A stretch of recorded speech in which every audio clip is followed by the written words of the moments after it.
24 ঘন্টা আপনাদের স্বাগত। আপনাদের সঙ্গে রয়েছে আমি কুনাল। পাঠানকোটের বায়ুসেনার ঘাঁটিতে ফের বিস্ফোরণ, গ্রেনেড বিস্ফোরণের শব্দে ফের তৎপর হয়ে ওঠে এনএসজি এবং পাঞ্জাব পুলিশ। পরে জানা যায় নিহত জঙ্গিদের দেহ শনাক্তকরণের জন্য নিয়ে যাওয়ার সময় তাদের দেহে মজুদ বিস্ফোরক ফেটে যায়। বিস্ফোরণে এক জওয়ান জখম হয়েছেন বলে জানা যাচ্ছে। বিস্ফোরণের শব্দ পেয়ে এয়ারবেসের মধ্যে পাল্টা মোকাবিলার প্রস্তুতি নিয়েছে এনএসজি ও পুলিশ। এবং এরই পাশাপাশি এনআইএ গোটা ঘটনা তদন্তভার নিয়েছে। আপনাদের আরো একবার জানিয়ে রাখি, পাঠানকোটের বায়ুসেনার ঘাঁটিতে ফের বিস্ফোরণ, গ্রেনেড বিস্ফোরণের শব্দে ফের তৎপর হয়ে ওঠে এনএসজি এবং পাঞ্জাব পুলিশ। পরে জানা যায় নিহত জঙ্গিদের দেহে শনাক্তকরণের জন্য নিয়ে যাওয়ার সময় তাদের দেহে মজুদ বিস্ফোরক ফেটে যায়।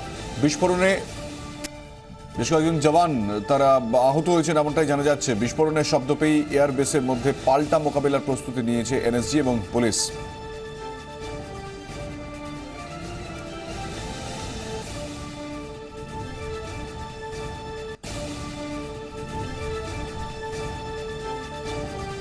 ইতিমধ্যেই এনআইএ গোটা ঘটনার তদন্তে নেমেছে। পাঠানকোটের গতকালের ঘটনার পর আজ সকাল থেকে চিরুনি তল্লাশি চলছিল গোটা এলাকায়, কারণ গোয়েন্দা সূত্রে পাওয়া খবর অনুযায়ী ইতিমধ্যেই ভারতে প্রবেশ করেছে 6 জন জঙ্গি এবং তার মধ্যে 4 জনকে গতকালের নিকেশ করা সম্ভব হয়েছিল এবং ওই দুজনের সন্ধানে সকাল থেকে চলছিল চিরুনি তল্লাশি। দুজন জঙ্গি লুকিয়ে থাকতে পারে বা তাদের দেহ এলাকায় থাকতে পারে এমনটা সন্দেহে তল্লাশি চলছিল, চিরুনি তল্লাশি চলছিল। ঠিক সেই সময় একটি বিস্ফোরণের শব্দ শুনতে পাওয়া যায় ভেতর থেকে এবং পরবর্তী সময় যেটা জানা যাচ্ছে যে নিহত জঙ্গিদের দেহেই ছিল বিস্ফোরক এবং সেই বিস্ফোরক ফেটেই এই ঘটনা ঘটে এবং এই ঘটনায় বেশ কয়েকজন জওয়ান তারা আহত হয়েছেন। তাদেরকে ইতিমধ্যে চিকিৎসার জন্য হাসপাতালে নিয়ে যাওয়া হয়েছে। গোটা ঘটনা ইতিমধ্যেই এনআইএ তদন্তে নেমেছে। এনএসজি ও পাঞ্জাব পুলিশ তারা এই ঘটনার পর ফের একবার গোটা এলাকা ঘিরে ফেলে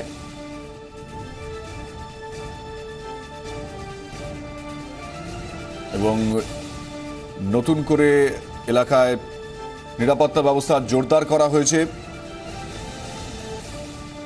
আমরা জানবো এই মুহূর্তে ঠিক কি পরিস্থিতি রয়েছে সেখানে। আমাদের প্রতিনিধি কমলিকা সেনগুপ্ত আমাদের সঙ্গে রয়েছেন। কমলিকা, যে বিস্ফোরণ ঘটেছে এবং পরবর্তীকালে শোনা যাচ্ছে যে নিহত জঙ্গিদের দেহে রাখা বিস্ফোরক থেকে এই বিস্ফোরণের ঘটনা ঘটে, তোমার কাছ থেকে বিষয়টি নিয়ে আরো একবার বিস্তারিতভাবে জানতে চাইবো।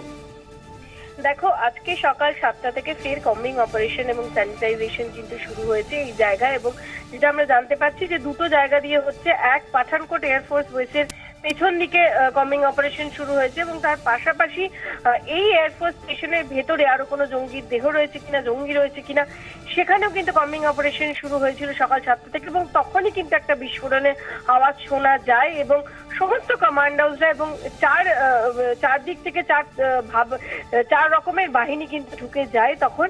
এবং তখন যেটা জানা যাচ্ছে সেখান থেকে যে মৃত জঙ্গিদের সঙ্গে যে বিস্ফোরক ছিল তার থেকে কিন্তু এই বিস্ফোরণ ঘটেছে এবং সেখানেই একটা বড় প্রশ্ন আবারও উঠছে যে এত গুরুত্বপূর্ণ এয়ারফোর্স বেসে কিভাবে জঙ্গিরা ঢোকে, সে প্রশ্ন তো গতকাল থেকেই উঠেছে। এবং যেই জঙ্গিদের সঙ্গে এতগুলো বিস্ফোরক ছিল, যার জেরে আমরা গতকালও কিন্তু দুপুরবেলা দেখেছি যে যখন combing operation first phase of যে এনকাউন্টার ছিল, ফার্স্ট ফেজ অফ যে রিটালিয়েশন ছিল, সেটা শেষ হয়ে যাওয়ার পর যখন চিরুনি তল্লাশি হচ্ছিল তখন কিন্তু বারবার বিস্ফোরণের আওয়াজ শোনা গেছে এয়ারফোর্স স্টেশনের ভেতর থেকে এবং আজকেও কিন্তু তাই দেখা যাচ্ছে। তার মানে কতটা বিস্ফোরক নিয়ে তারা ভেতরে ছিল, ভেতরে ঢুকে গেছিল, সেটাই কিন্তু সবচেয়ে বড় প্রশ্ন। এবং আরো দুজন জঙ্গি, তাদের খোঁজ চলছে এমনটাই। একেবারে কমলিকা, এরই পাশাপাশি এনএসজি এবং পাঞ্জাব পুলিশ ফের তাদের তৎপরতা জানা যাচ্ছে এবং পাশাপাশি এনআইএ তারা ঘটনা তদন্তে নেমেছে। এই বিষয়ে তোমার কাছ থেকে জানতে চাইবো।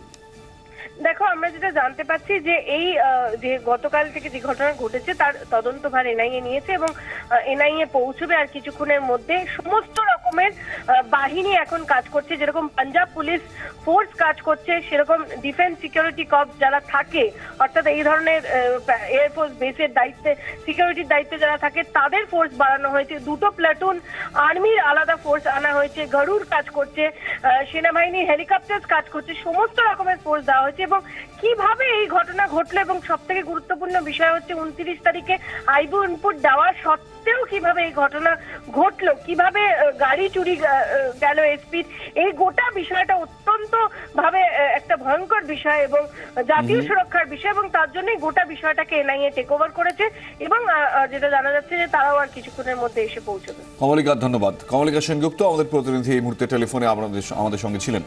পাঠানকোটে জঙ্গি হামলার পর প্রশ্নের মুখে ভারত পাক বিদেশ সচিব পর্যায়ের বৈঠক। এর আগে গুরদাসপুরে হামলার সঙ্গে পাঠানকোটের হামলায় বেশ কিছু মিল খুঁজে পাওয়া যাচ্ছে। দেখা যাচ্ছে দুক্ষেত্রে অনেকটা একই ছকে হামলা চালিয়েছে জঙ্গিরা।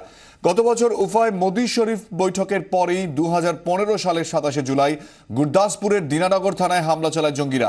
হামলায় 3 জঙ্গি সহ 8 জনের মৃত্যু হয়। একই ঘটনার পুনরাবৃত্তি 2016 শুরুতেই। লাহোরে মোদি শরীফ বৈঠকের পরে ফের জঙ্গি নিশানায় পাঞ্জাবের পাঠানকোট। গুরদাসপুরের হামলায় স্থানীয় এক বাসিন্দার গাড়ি ছিনতাই করে হামলা চালায় জঙ্গিরা। পাঠানকোটের জলন্ধরের এসপির গাড়ি ছিনতাই করে তাতে চড়েই হামলা চালিয়েছে জঙ্গিরা। গুরদাসপুরের হামলাতেও জঙ্গিদের পরনে ছিল ফৌজি উর্দির পোশাক। পাঠানকোটের হামলাতেও সেনা পোশাক পরে আক্রমণ চালিয়েছে জঙ্গিরা। গুরদাসপুরের হামলায় জঙ্গিদের নিশানায় ছিল দিনানগর থানা। পাঠানকোটের জঙ্গিদের লক্ষ্য ছিল পাঠানকোট বিমান ঘাঁটি। দুক্ষেত্রেই দেখা যাচ্ছে হামলার ব্লুপ্রিন্ট অনেকটা একই রকম। এর আগে 99 সালে দিল্লির লাহোর বাসযাত্রার সূচনায় লাহোর গিয়েছিলেন তৎকালীন প্রধানমন্ত্রী অটল বিহারী বাজপেয়ী। তারপরেই ঘটেছিল কার্গিল যুদ্ধ। সিজার মন্ডল আমাদের প্রতিনিধি আমাদের সঙ্গে রয়েছেন। সিজার, বেশ কিছু মিল গুরদাসপুর এবং পাঠানকোটের ক্ষেত্রে দেখা যাচ্ছে, সেক্ষেত্রে গোয়েন্দারা কি মনে করছেন? দেখো, গুরদাসপুর এবং পাঠানকোটের যে হামলা, সেই জায়গাতে বেশ কিছু সময় মোটামুটি অপারেন্ডিতে একাধিক মিল রয়েছে। যেমন খুব আর্লি মর্নিং একটা অ্যাটাক একই রুট দিয়েছে, বামিয়াল সীমান্ত দিয়ে তারা ঢুকেছে এবং একই সেই তারাগড় দিনানগর রোড দিয়েই কিন্তু তারা এসছে। অর্থাৎ এন্ট্রি পয়েন্ট থেকে শুরু করে অ্যাটাকের সময় থেকে শুরু করে গাড়ি ছিনতাই করে তাদের যে টার্গেটের কাছাকাছি পৌঁছানো, এই সমস্ত বিষয়গুলোই কিন্তু মিলে যাচ্ছে। এবং চতুর্থ যে জায়গাটা মিলছে হচ্ছে গুরদাসপুরের ক্ষেত্রেও দেখা গেছিল যারা আসছে, যারা জঙ্গিরা আসছে, তারা কিন্তু তাদের যে পাক পরিচয় সেটা গোপন করার সর্বতভাবে চেষ্টা করছে। এবং সেখানে দেখা যাচ্ছে ওয়েপেন, যেটা যে রাইফেলটা তারা ব্যবহার করছে, কালাশনিকভ রাইফেল, সেখান থেকে কোন মেড অর্থাৎ কোথায় তৈরি সেটা কিন্তু মুছে দেওয়া হয়েছিল গুরদাসপুরের ক্ষেত্রে। সেই একই ঘটনা কিন্তু ঘটেছে পাঠানকোটের ক্ষেত্রেও। অর্থাৎ এটা কোথাও না কোথাও দেখা যাচ্ছে একটা বৃহত্তর ষড়যন্ত্রেরই দুটো পার্ট। এটা এর আগে গুরদাসপুরের কন্টিনিউয়েশনই কিন্তু পাঠানকোট বলে মনে করছেন গোয়েন্দারা। সিজার, আমাদের সঙ্গে থাকো। এরই পাশাপাশি যে খবর উঠে আসছে যে ফোনে ফোনে নাশকতার ছক, ফোনে আড়ি পেতেই পাঠানকোটের জঙ্গি নাশকতার মোকাবিলায় সাফল্য পেল ভারতীয় সেনা। পাঠানকোট হামলার ঠিক কয়েক ঘন্টা আগে এক জঙ্গি তার মায়ের সঙ্গে টেলিফোনে কথোপকথনের রেকর্ড হাতে এসেছে ভারতীয় সেনার। শুক্রবার রাত 1:30 নাগাদ ওই জঙ্গি তার মাকে ফোন করে। ফোনে জঙ্গি জানায়, আমি সুইসাইড মিশনে যাচ্ছি, আল্লাহ আমাদের সকলকে রক্ষা করবেন। জঙ্গিদের টেলিফোনে কথাবার্তার আরও একটি রেকর্ড উদ্ধার হয়েছে।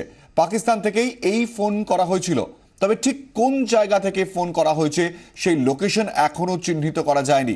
রাত 12:30 থেকে 2টোর মধ্যে হ্যান্ডলারের সঙ্গে 4 বার কথা হয় পাঠানকোটে হামলা চালানো জঙ্গিদের। মুলতানি ও পাঞ্জাবি ভাষাতেই কথা বলছিল তারা। সব থেকে বড় ফোনের সময় ছিল 87 সেকেন্ড। ফোনের যা কথোপকথন এখনো পর্যন্ত ধরা পড়েছে। হ্যান্ডলার পুরোটা কন্ট্রোলের মধ্যে আছে তো? অন্য প্রান্ত থেকে উত্তর আসে হ্যাঁ। হ্যান্ডলারের তরফ থেকে নির্দেশ আসে, এয়ারপোর্ট অ্যাসেটস চপারে প্লেন উড়িয়ে দাও। অন্য এক জঙ্গিকে হ্যান্ডলার নির্দেশ দেয়, ব্যাপারটা বুঝিয়ে দাও, আমরা বেশ চিন্তায় আছি। প্রথম কলের দৈর্ঘ্য ছিল 1 মিনিটেরও বেশি। হ্যান্ডলারের সঙ্গে কনফারেন্সে কথা হয় 3 জঙ্গির। সীমান্তের ওপার থেকে জঙ্গিদের সঙ্গে কথা হয় হ্যান্ডলারের। আমাদের প্রতিনিধি সিজার মন্ডল এই মুহূর্তে আমাদের সঙ্গে রয়েছেন। সিজার, এই যে ফোনের তথ্য সামনে আসছে, সেটা কি কোথাও ইন্টেলিজেন্স ফেলিওর, না এক্ষেত্রে বড় নাশকতার ছককে আটকানো গিয়েছে? দেখো, ভারতীয় বিমান বাহিনী এবং সেনা গোয়েন্দাদের দাবি তারা কিন্তু এটা একটা বড় নাশকতার ছককে ব্যর্থ করতে সমর্থ হয়েছেন। কারণ এসপির ফোন যখন ফোন ছিনতাই করে তারা কথা বলে, তখনই সেটাকে কিন্তু ট্র্যাক ডাউন করা হয়। এবং খালি হ্যান্ডলার, 2 জন হ্যান্ডলারের নামও কিন্তু ইতিমধ্যে পাওয়া গেছে, আশফাক আহমেদ, মাওলানা আশফাক আহমেদ এবং হাজি আব্দুল শাকুর। এরা কিন্তু দুজনেই রৌফ আজাহারের খুব ঘনিষ্ঠ। এই রৌফ আজাহার হচ্ছেন জেসে মোহাম্মদের কমান্ডার এবং মাসুদ আজাহারের ভাই। এবং সেই জায়গা থেকে কিন্তু স্পষ্ট ভাবেই যে পাক লিঙ্কটা, অর্থাৎ পাকিস্তানের মাটিতে বসেই যে এই নাশকতার ছক কষা হয়েছিল, তার পর্যাপ্ত প্রমাণ কিন্তু এই ফোন কলগুলো থেকে পাওয়া গেছে। এবং এই ফোন কলগুলোর জন্যই কিন্তু ভারতীয় গোয়েন্দাদের দাবি যে নাশকতার বড় ছকটাকে ব্যর্থ করা গেছে। ধন্যবাদ সিজার। সিজার মন্ডল আমাদের প্রতিনিধি আমাদের সঙ্গে ছিলেন। ভারত সেবাশ্রম সংঘের শতবর্ষ পূর্তি উপলক্ষে জোকাতে বর্ণাঢ্য পদযাত্রার আয়োজন। সকাল 9টা নাগাদ জোকায় ভারত সেবাশ্রম সংঘের হাসপাতাল থেকে শুরু হয় পদযাত্রা। ঠাকুরপুকুর হয়ে জেমস লং সরণি দিয়ে রাসবিহারী হয়ে পদযাত্রা শেষ হয় বালিগঞ্জের সংস্থার প্রধান কার্যালয়ে। পদযাত্রায় সামিল হয়েছিলেন সংগঠনের অসংখ্য ভক্ত, অনুগামী, স্থানীয় ক্লাব ও বিভিন্ন স্বেচ্ছাসেবী সংগঠন। আর্তপীড়িত মানুষের কাছে সেবা পৌঁছে দেওয়ার লক্ষ্যে নিয়ে এগিয়ে চলেছে ভারত সেবাশ্রম সংঘ।